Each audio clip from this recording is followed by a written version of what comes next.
Halo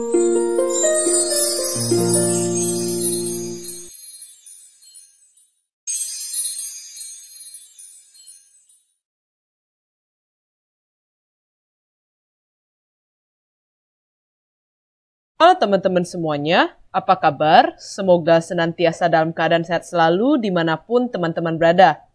Selamat datang di mata kuliah Lab Akuntansi Lanjutan 1 ya teman-teman. Nah, pada kesempatan kali ini kita akan membahas chapter baru, jadi bukan chapter partnership lagi ya, kita masih dalam ruang lingkup, tapi kita akan membahas tentang partnership liquidation. Nah, kalau teman-teman ada buku Jeter, ini ada di chapter 16 mengenai partnership liquidation ya teman-teman. Di video kali ini, kita akan membahas tentang apa sih itu likuidasi, bagaimana tahap-tahapannya dalam likuidasi. Kemudian kita akan bahas prioritas-prioritas dari partnership dan personal creditor. Yang ketiga, kita akan bahas tentang perbedaan antara simple liquidation dan installment liquidation. Dan yang keempat nanti, kita akan coba bahas tentang problem 1 mengenai installment liquidation ya teman-teman semuanya. Nah, sekarang teman-teman boleh siap-siap, yuk kita mulai ya pembahasannya. Pembahasan pertama, kita akan bahas tentang likuidasi dan bagaimana tahap-tahapannya dalam likuidasi ya teman-teman. Nah, likuidasi. Likuidasi itu adalah keadaan pada saat persekutuan berhenti melakukan operasional dan memutuskan untuk membubarkan diri. Secara sederhana, likuidasi ini sebenarnya adalah proses menuju gulung tikar teman-teman semuanya. Nah, kalau teman-teman masih ingat, waktu pertemuan pertama atau di video pertama ini, kita ada bahas mengenai ciri-ciri dari partnership. Salah satu ciri-ciri dari partnership, kalau teman-teman masih ingat, adalah limited life ya.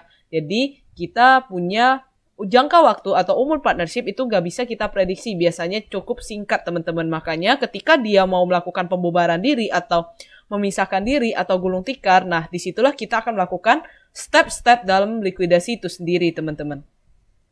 Nah, apa aja tahapan-tahapan dalam likuidasi? Tahapan pertama adalah teman-teman harus menghitung laba rugi bersih sampai dengan tanggal pembubaran. Yang kedua adalah aset yang tidak dapat diterima untuk distribusi dalam bentuk yang ada sekarang, maka akan diubah menjadi tunai. Maksudnya apa? Maksudnya teman-teman, ketika kita membentuk sebuah partnership, itu nggak mungkin aset kita hanya bentukannya cash ya, atau cash semua. Pasti misalnya ada yang kasih vehicle, mungkin ada yang kasih mesin, lain sebagainya. Nah, misalnya tidak bisa dalam bentuk mesin, tidak bisa dalam bentuk vehicle dibagikan, maka dia akan diubah menjadi tunai. Caranya biasanya adalah dengan melakukan penjualan. Nah, step 3 adalah kita alokasikan atau kita sebarkan aset-aset yang available untuk kreditur dan mitra atau sekutu ataupun partner ya.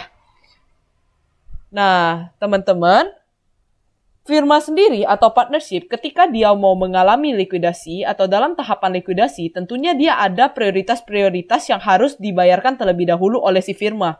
Yang pertama adalah firma akan melakukan pembayaran kepada pihak luar ataupun kita sebut dengan kreditor. Nah, kreditor ini beda dengan si sekutu ya teman-teman. Kalau sekutu kan yang membentuk partnership. Kalau kreditur itu adalah orang selain sekutu. Jadi dia yang di luar yang memberikan bantuan dana atau pinjaman kepada si partnership kita. Nah, jadi kita harus bayar dulu utang kita ke pihak luar. Nah, yang kedua adalah kita harus bayar dulu utang ke sekutu sendiri.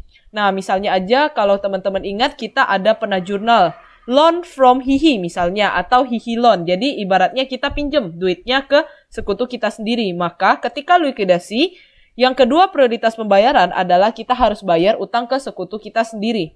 Yang ketiga adalah kita akan bayar utang ke sekutu terkait dengan modal. Maksudnya apa? Maksudnya adalah kita harus melakukan pengembalian atau kembalikan modal sekutu dengan menggunakan uang tunai.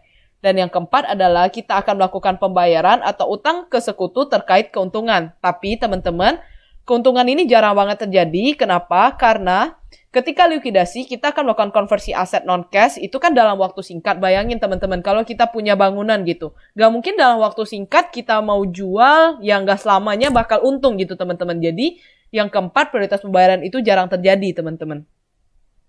Nah, kemudian kita akan bahas bagaimana prioritas-prioritas partnership dan juga personal creditors. Nah, teman-teman, partnership atau firma itu prioritasnya adalah utang partnership atau utang ke kreditor dulu, baru utang ke sekutu sendiri. Nah, sedangkan sekutu ataupun misalnya kita, ya, misalnya kita sebagai sekutu, tentunya kita punya prioritas-prioritas pembayaran kita. Misalnya, ketika kita punya duit, ya tentunya kita akan bayar dulu personal kreditor kita atau utang pribadi kita.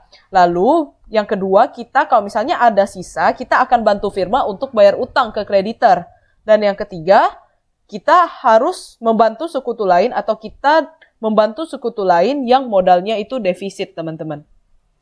Nah, selanjutnya kita akan bahas tentang simple liquidation dan juga installment liquidation ya, teman-teman. Nah, jadi dalam tahapan likuidasi itu kita kenal dengan dua tahapan. Yang pertama simple dan installment. Nah, yang sering kita gunakan di lab atau nanti kita akan ujiankan harusnya kita adalah installment liquidation. Kenapa? Karena kalau misalnya simple, itu hanya satu kali saja penjualan asetnya di atas. Nah, saya akan coba jelaskan terlebih dahulu ya teman-teman semuanya. Nah, simple liquidation. Simple liquidation itu adalah tahapan di mana hanya terdapat satu kali penjualan non-cash aset dan dilakukan sebelum distribusi ke kreditor ataupun ke sekutu. Jadi asumsinya teman-teman, ketika si partnership itu punya non-cash aset, misalnya dapat berupa apapun teman-teman, dan dia akan dalam tahapan likuidasi dan bentuknya simple, dia akan langsung jual-jualin dulu asetnya teman-teman. Dia nggak akan pusingkan lagi, pokoknya kalau saya punya mobil saya akan jual, saya punya mesin saya akan jual di awal teman-teman. Nah, seperti itu untuk simple liquidation. Jadi hanya ada satu kali penjualan non-cash aset dilakukan di awal. Nah, kita coba kasih satu ilustrasi ya teman-teman ya. Ini adalah contoh sederhana. Jadi ada 3 orang ya. Pete, Tom, Zack. Nah, dia membentuk sebuah partnership. Nah, partnership itu share profitnya adalah 4:3:3. Berarti untuk Pete adalah 40% karena ini 4/10 ya teman-teman ya. Untuk Tom adalah 30% dan untuk Zack 30%. Nah, ternyata partnership ini akan melakukan likuidasi. Nah, di sini merupakan balance sheet just before the partner sell other asset for $30. Nah, $30.000. Nah, teman-teman, di sini ya untuk si likuidasi ya dia kasih balance sheet teman-teman ya. Ini adalah asetnya, aset si partnership sebelum dia lakukan likuidasi. Di sini adalah liabilities dan juga capital yang ada. Nah, di sini adalah personal status untuk lihat gimana kondisi-kondisi keuangan si Pete, John, Tom, dan juga Zack, teman-teman. Nah, dari tabel ini ada beberapa poin yang teman-teman harus perhatikan. Nah, apa contohnya ya, teman-teman? Nah, di sini adalah hanya Tom yang bisa diandalkan untuk berkontribusi. Nah, kalau teman-teman perhatikan personal status masing-masing sekutu, Pete itu punya aset lebih kecil dari liabilities. Artinya, teman-teman, untuk personalnya aja, dia nggak bisa ya. Dia aja punya asetnya lebih kecil daripada si liabilities. Artinya, dia nggak bisa diandalkan untuk bantu si partnership bayar utang. Nah, kita lihat Tom. Tom itu punya aset ya cukup untuk cover si liabilities. Artinya, dia punya excess ya. Excessnya 20.000. Nah, 20.000 itu kita bisa bantu, teman-teman. Artinya, Tom bisa diandalkan untuk berkontribusi kepada partnership karena dia punya aset itu lebih besar daripada liabilities-nya. Lalu Zack itu dia punya aset hanya 30.000 teman-teman. Tapi dia punya liabilities-nya 50.000. Artinya Zack itu tidak bisa kita andalkan atau kita tidak bisa minta bantuan ya ke si Zack. Kenapa? Karena dia untuk cover si liabilities dia sendiri aja dia masih belum mampu gitu teman-teman ya. Nah, kemudian teman-teman di sini dikatakan bahwa balance sheet just before the partner sell other. Jadi ini adalah sebelum dilakukan penjualan other asset. Dan ternyata pada saat sebelum likuidasi itu dimulai, dia jualin dulu asetnya. Nah, asetnya cuma dijual 30.000. Sedangkan book value-nya si aset itu adalah 110.000. Dia cuma jual 30.000. Berarti nanti kita akan ada namanya loss ya teman-teman ya. Nah, karena kan biasanya kalau kita jual aset kita mau butuh dana cepat gitu ya, biasanya pasti akan dijual lebih murah. Nah, seperti itu teman-teman. Gimana cara kita melakukan likuidasinya? Nah, di sini ada table full teman-teman. Kita akan coba bahas gimana cara kita alokasi tabel-tabel ini. Nah, step pertama adalah teman-teman tulis dulu balance-nya. Balance ini dari mana? Dari soal. Jadi, ada balance sheet ya, seperti ini ya balance sheet-nya teman-teman 15.000, 110, 42, 55, 14, dan 14 itu teman-teman pindahkan. Nah, jadi teman-teman pindahkan, dia punya cash 15, non-cash 110, liabilities min 42, kemudian Pete capital 55, Tom capital 14, Zack capital 14. Nah, sekarang kenapa dia tanda kurung teman-teman? Dia tanda kurung atau misalnya teman-teman mau kasih tanda minus itu dikarenakan saldo normal dari liabilities dan juga ini capital atau equity itu adalah di sebelah kredit ya. Makanya teman-teman kasih tanda dia minus ataupun tanda dalam kurung teman-teman. Kalau misalnya cash dan non-cash, ya ini kan sama-sama aset. Aset itu saldo normalnya di debit, makanya di sini tidak ada tanda minus. Lalu dikatakan bahwa terdapat penjualan aset. Nah, disinilah namanya kita simple liquidation. Jadi dia langsung jualin, teman-teman. Nah, non-cash aset dijualin semuanya. Makanya di sini berkurang 110.000, teman-teman. Yang kita dapat berapa? Yang kita dapat hanya 30.000 ya. Nah, teman-teman, kalau teman-teman jurnal penjualan, nah maka kita akan debit cash, lalu kreditnya adalah non-cash aset sebesar 110.000. Nah, ternyata terdapat selisih ya, karena book value kita lebih kecil. Karena book value kita lebih besar ya, non-cash asset dibandingkan harga jual kita, maka kita akan ada namanya loss. Nah, loss on sale itu ada di debit, yaitu sebesar 90.000, teman-teman.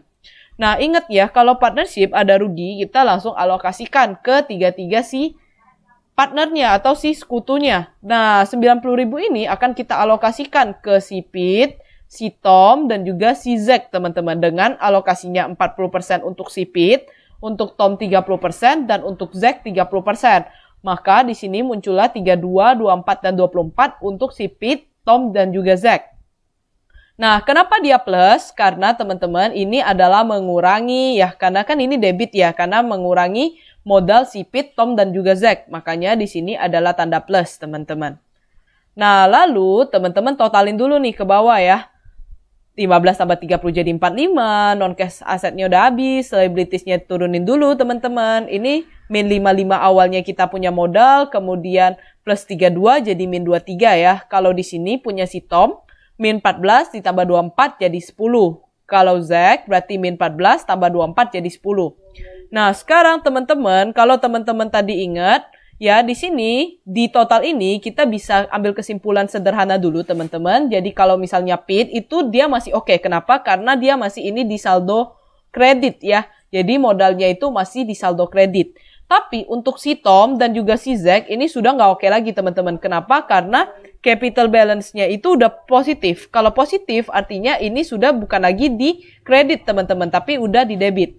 Tapi untuk Tom sebenarnya itu masih oke, teman-teman. Kenapa? Karena kalau teman-teman ingat tadi di tabel sebelumnya, saya pernah sempat sampaikan bahwa Tom itu asetnya lebih besar daripada liabilities. Ya, jadi masih ada kemungkinan si Tom ini nggak usah ditolong duluan, teman-teman. Karena dia aset dan liabilitiesnya lebih besar aset, teman-teman. Nah, teman-teman, tapi kita beda cerita dengan si Zack, teman-teman. Kenapa? Karena Zack itu memang dia ada modalnya di debit, yaitu 10.000. Tapi kalau teman-teman based on tabel sebelumnya, Zack itu punya aset lebih kecil daripada liabilities. Makanya kita harus tolong dulu si Zack. Nah, cara nolong si Zack adalah kita akan melakukan absorpsi atau penyerapan ya kepada si Pete dan juga si Tom. Nah, perbandingannya menjadi 4/7 untuk si Pete dan Tom 3/7, bukan lagi per 10 ya, teman-teman semuanya. Kemudian teman-teman totalin dulu. Nah, total 45.000 ke bawah, non-cash aset udah nggak ada, liabilities masih ada 42.000, Pete itu masih ada 17.286, masih oke ya teman-teman ya. Tom itu malah nambah modalnya di positif ya jadinya ya, modalnya ya. Jadi 14.286, kalau Zack kita udah kelar nih urusannya dengan si Zack, teman-teman. Lalu, si Tom ini adalah orang paling bisa diandalkan di partnership, teman-teman. Karena dia punya aset lebih gede daripada si liabilities. Nah, ini si Tom membantu si partnership. Yaitu dia bantu 14.286 ke partnership. Sehingga capital balance-nya bisa nggak ada. Nah, kenapa bisa nggak ada? Cara dia bantu, teman-teman. Kalau kita jurnal, itu adalah cash di debit dan capital Tom itu di kredit. Makanya, kalau positif ketemu negatif kan, berarti kan habis ya 14.286 kan? Nah, cash di partnership kita bertambah. Lalu kita totalin teman-teman 59.286, 42.000, 17.286. Nah, ingat ya teman-teman ya, ketika ada liabilities, jangan lupa kita harus bayar pakai duit ya. Payment to creditor, yaitu pihak ketiga, karena merupakan prioritas pembayaran kita, ya pembayaran firma sebelum kita bayar ke sekutu-sekutu kita. Nah, kita akan bayar dulu 42.000-nya ya dengan mengurangi cash 42.000, liabilitiesnya kenapa di debit ya karena liabilitiesnya berkurang. Lalu teman-teman totalkan dapat 17.286 dan Pete juga 17.286 ya teman-teman. Lalu jangan lupa alokasikan untuk Pete untuk bantu si Pete personal creditorsnya. Jadi kita bayarin ke Pete 17.286. Jadi total di bawah ini haruslah habis ya teman-teman semuanya. Nah begitu untuk simple liquidation. Nah, untuk installment liquidation itu sendiri, itu terdapat beberapa kali penjualan non-cash asset dan dilakukan secara bertahap. Jadi misalnya kita ada banyak non-cash asset, itu kita tidak langsung jual di awal, tapi kita akan lakukan beberapa kali penjualan terlebih dahulu ya teman-teman. Nah, di sini itu kita menggunakan namanya safe payment approach. Jadi safe payment approach itu kita dengan 3 asumsi, yaitu pinjaman ke atau dari partner akan dikombinasikan dengan akun modal partner yang bersangkutan, aset non-cash yang tersedia tidak akan memberikan uang tambahan, dan partner yang memiliki modal saldo debit tidak akan berkontribusi terhadap partnership.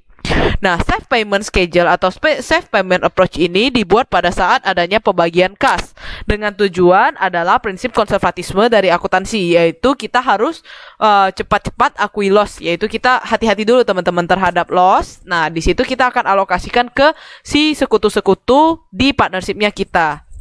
Nah, selanjutnya teman-teman kita akan bahas problem 1 di modulnya teman-teman untuk bahas mengenai installment liquidation ya teman-teman. Sekarang teman-teman boleh buka modulnya. Yuk kita bahas bareng problem 1. Nah, teman-teman sekarang boleh buka modulnya ya. Kita ada di halaman berapa ya ini teman-teman ya. Saya coba lihat dulu. Oke, ini ada di halaman 4 ya di modulnya teman-teman. Kita akan bahas problem 1 mengenai partnership liquidation, yaitu installment liquidation. Nah, partners Ji-young and Tae-young have decided to liquidate their business. The ledger shows the following account balance. Jadi awalnya kita punya cash 125.000, non-cash asset 600.000, accounts payable 75, Ji-young capital min 325 dan Tae-young capital min 325. Nah, berarti step pertama seperti tadi teman-teman tulis dulu balance-nya ya. Nah, kalau misalnya dia saldo normalnya di kredit, teman-teman kasih tanda aja minus ya, minus ataupun tanda kurung ya, teman-teman semuanya. Nah, di sini pada saat melakukan likuidasi, itu biasanya di soal sudah diberikan arahan apa yang akan dilakukan terlebih dahulu oleh si partnership. Tapi kalau misalnya nanti di problem itu nggak ada tulisannya offset goodwill, nah biasanya ada goodwill ya teman-teman ya, ada beberapa yang mungkin ada goodwill, itu jangan lupa teman-teman offset dulu si goodwillnya. Tapi karena di sini problem 1 ini kita nggak ada bahas tentang goodwill, ya udah nanti itu sesuai dengan ketentuan atau arahan dari soalnya aja. Nah, Ji-young and Tae-young share profit and loss in and for 4:1 ya rasionya ya, berarti untuk Ji-young itu 4, untuk si Tae-young itu adalah 1. Nah, berarti Ji-young 4/5 ya atau 80%, kalau Tae-young itu adalah 20%. During the first month of liquidation, half of inventory sold for 200.000. Nah, di sini dia likuidasi 2 bulan teman-teman, ada first month dan second month. Nah, teman-teman, kita mulai dulu dari first month ya. Pada bulan pertama, pada saat dia likuidasi, yang pertama dilakukan adalah si partnership itu menjual si inventory. Yang dia jual inventory ya, berarti itu ada non-cash asset ya, atau di sini inventory-nya non-cash asset semua. Nah, berarti first month-nya adalah kita bayar atau kita jual half of inventory. Nah, kita awalnya punya 600.000, berarti berapa yang kita jual setengahnya ya? Berarti 600.000 dikalikan dengan 50%. Oke, saya kasih tanda minus dulu karena non-cash asset kita berkurang.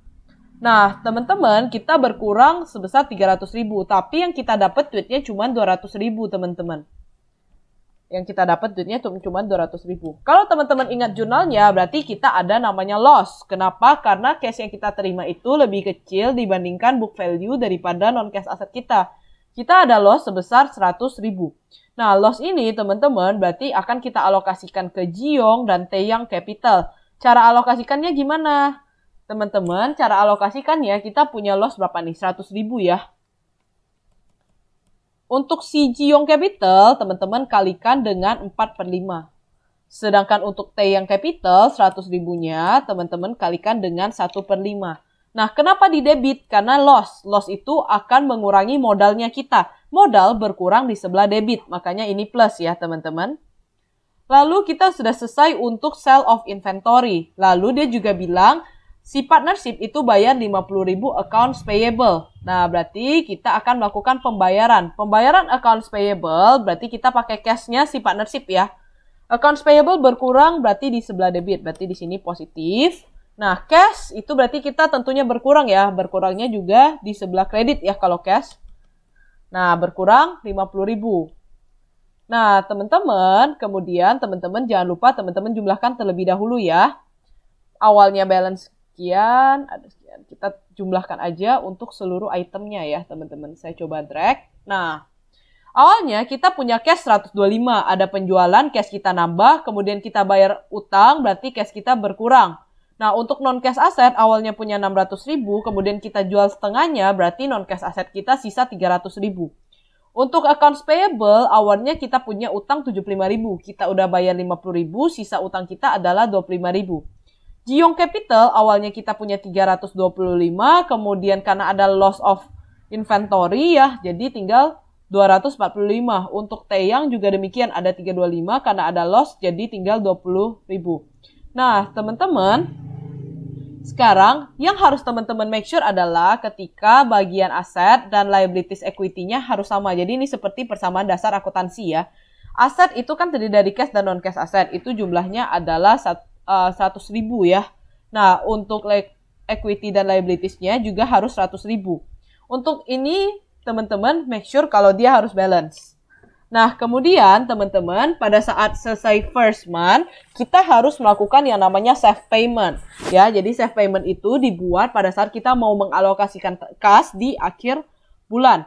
Nah, save payment itu teman-teman adalah prinsip konservatisme terhadap potensial loss. Caranya gimana? Caranya teman-teman pindahkan dulu balance si Jiong dan Taeyang ya, 245 dan 305. Saya pindahkan ke bawah. Lalu, potensial loss. Potensial loss itu dari mana teman-teman? Potensial loss itu dari non-cash asset dan liabilities. Nah, kenapa? Karena logikanya gini teman-teman. Non-cash asset itu logikanya kenapa dia harus konservatisme, bisa aja di akhir itu kita tidak bisa kejual nih non-cash asetnya. Makanya kita akan alokasikan dulu, konservatisme dulu terhadap loss-nya kepada si capital Jiong dan capital Taeyang. Lalu sekarang kenapa dia jadi 275 bukan 300.000? Kan yang loss itu untuk non-cash aset aja. Nah, tapi teman-teman kita punya payable-nya 25.000. Ini adalah prioritas. Kalau teman-teman ingat, prioritas pembayaran firma adalah bayar utang kepada kreditor. Nah, karena kita harus bayar utang ke kreditor, nah makanya teman-teman pada saat kita harus melakukan pembayaran utang kita kepada kreditor, kita harus bayarnya pakai cash si perusahaan. Artinya accounts payable ini pasti nanti akan kebayar sama partnership karena itu merupakan prioritas pembayaran. Nah, makanya kita akan kurangi si 25.000 itu dari potensial loss kita. Yang awalnya kita punya loss 300.000, ya kita kurangi 25.000 dari si liabilities-nya kita, teman-teman. Nah, makanya dapat 275.000. 275.000 ini kita akan alokasikan ke Jiong dan Taeyang. Caranya gimana? Alokasikan ke Jiong berarti kalikan 4/5. Kalau ke Taeyang berarti kalikan 1/5. Dapat min 25 dan min 250. Disinilah kita akan melakukan pembayaran kepada partner. Nah, pembayaran kepada partner yaitu 25.000 untuk si Jiong dan untuk si Taeyang adalah 250.000 ya teman-teman semuanya. Nah, kita akan pindahkan ke table. Nah, teman-teman, pindahkannya adalah tadi 25.000 untuk Jiong ya. Berarti 25.000 untuk Jiong dan untuk si Taeyang itu adalah 250.000. Nah, di sini kita akan melakukan payment ya, berarti kita minus 275.000. Nah, teman-teman, berarti kita akan cari dulu totalnya ya, totalnya untuk first month. Saya akan coba drag dulu ke samping. Nah, teman-teman, kenapa kita di sini positif? Karena kita konservatisme loss ya. Jadi kalau misalnya loss itu pasti akan mengurangi capitalnya si Jiong dan capitalnya si Taeyang. Nah, teman-teman, Jiong capital dan juga si Taeyang capital kalau berkurang ada di sisi debit. Makanya di sini adalah plus. Nah, kita cari dulu untuk total first month. Jadi, kita udah nggak punya cash. Lalu non-cash asetnya 300.000. Accounts payable kita masih ada utang 25.000. Jiong capital masih ada 220. Taeyang masih 55.000. Ini masih aman. Kenapa? Karena semuanya masih di saldo kredit untuk si capital. Kita masuk ke second month. Second month, sisa inventory dijual 150.000. Berarti awalnya kita punya 300.000, kita jual 100. Jadi kita jual dan dapat duit 150.000. Berarti di sini non cash aset kita udah nggak ada lagi karena kita udah jual semuanya ya, the rest of inventory. Kita dapat cashnya hanya 150.000, teman-teman. Nah, karena cash kita lebih kecil lagi, maka kita akan ada namanya loss lagi. Loss-nya jangan lupa teman-teman alokasikan ke Jiong dan Taeyang. Kita jual 300. Nah, dapat duit cuma 150, berarti kita ada rugi 150.000. Untuk Jiong berarti teman-teman tadi adalah 4/5 ya. Untuk si Taeyang berarti 150.000, teman-teman kalikan 1/5. Nah, dapat 120 untuk Jiong dan Taeyang adalah 30.000 untuk mengurangi capital masing-masing. Lalu, teman-teman dikatakan bahwa and the remaining account payable are paid. Berarti kita akan bayar payable-nya ya, teman-teman ya. Nah, ketika teman-teman akan melakukan pembayaran payable, berarti di sini kan ada berkurang 25.000 dong. Nah, di kas juga berkurang 25.000. Nah, kenapa di debit? Balik lagi ya teman-teman, kalau ada pelunasan karena dia accounts payable berkurang di sebelah debit. Kita bayar utang pakai cash. Nah, cashnya maka akan berkurang di sebelah debit. Cash akan berkurang di sebelah kredit teman-teman. Nah, untuk yang tadi sell of half inventory tadi teman-teman, ya, untuk si 150.000-nya jangan lupa teman-teman alokasikan. Nah, karena dia loss itu teman-teman maka dia akan mengurangi Jiong Capital dan Taeyang Capital. Lalu teman-teman kita jumlahkan dulu ya. Nah, jumlahkannya adalah awalnya ya di ending first month cash kita udah nggak ada duit. Lalu kita jual inventory berarti kita dapat duit ya. Lalu kita bayar accounts payable itu kita ngurangin duit. Dapat sisa duit kita 125.000. Begitu juga untuk yang lain ya, teman-teman ya. Nah, di sini kita awalnya di ending first month kita masih punya non cash asset 300.000, kita jual berarti kita nggak ada lagi non cash asset. Untuk accounts payable awalnya kita punya 25.000, kita udah bayar ya, berarti kita udah nggak ada payable lagi. Untuk Jiong Capital awalnya kita masih ada di kredit 220 karena ada potensial loss dari inventory, berarti sisa Jiong Capital 300.000. Untuk Taeyang Capital awalnya kita punya 55.000 karena ada potensial loss dari bukan potensial loss ya, karena ada loss dari inventory ya. Makanya sisanya adalah 25.000 ya, teman-teman. Nah, selanjutnya karena masih ada cash, kita kewajibannya udah selesai, maka cash ini akan kita distribusikan untuk masing-masing capital. Nah, berarti di sini kita akan distribusikan 125.000-nya untuk Jiong. Jiong akan dapat sebesar capitalnya 100.000, tapi kita harus make sure lagi. Caranya gimana? Yang akan dibagikan partnership adalah 125.000. Dikalikan dengan 4/5, teman-teman ya. Kenapa 4/5? Karena bagian dari Jiong adalah 4/5. Untuk Taeyang, dia akan dapat 125.000 dikali 1/5. Nah, dapat 25.000. Balance itu haruslah 0 ya, teman-teman ya, semuanya ya. Nah, kita make sure dulu balance kita udah 0. Nah, balance kita udah 0 ya, teman-teman semuanya. Nah, sekali lagi yang perlu teman-teman tekanin di sini adalah pembuatan safe payment itu adalah untuk konservatisme terhadap potensial loss dari ketidakjualan si non cash asset. Jadi teman-teman biasanya buat safe payment itu di akhir bulan-bulan pertama, kedua gitu ya. Karena likuidasi itu biasanya berjalan gak cepet. Biasanya bisa 2-3 bulan gitu ya teman-teman semuanya. Lalu yang kedua poin pentingnya lagi adalah ketika ada loss menjual non cash asset, jangan lupa teman-teman alokasikan juga ke Jiong dan Taeyang atau ke sekutunya masing-masing. Lalu yang ketiga adalah setiap satu kali transaksi ya, ibaratnya ini transaksi gitu ya teman-teman. Make sure bahwa bagian debit dan bagian kreditnya adalah selalu sama.